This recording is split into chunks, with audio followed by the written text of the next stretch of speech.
গরিবের মেয়ে যখন বড়লোক বাড়ির বউ। মা, আপনি কি এত রাতে কোথাও বেরোচ্ছেন? হ্যাঁ, ইয়েস, পার্টিতে যাচ্ছি। ও প্লিজ ডোন্ট কল মি মা। আমি না তোমাকে কতবার বলেছি আমাকে মা বলে ডাকবে না, কেমন যেন একটা চিপ চিপ লাগে। Please call me mom or mummy, আর কিচ্ছু না। কেউ ভূত একটা, যত সব। মা, আপনি ফিরে এসে রাতের খাবার খাবেন তো? তাহলে আমি রান্নাটা চাপিয়ে দিই।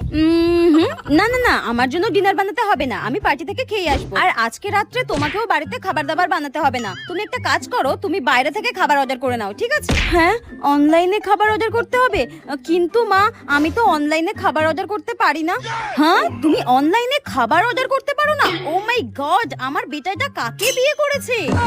আমার কাছে তো কোনোদিন ফোনই ছিল না। নেহাত আমার বেটা তোমাকে ভালোবেসেছিল তাই, নইলে তোমার মতো ভিখিরি আর গেও ভূতকে এই চৌধুরী বংশের বউ কোনোদিনও করতাম না।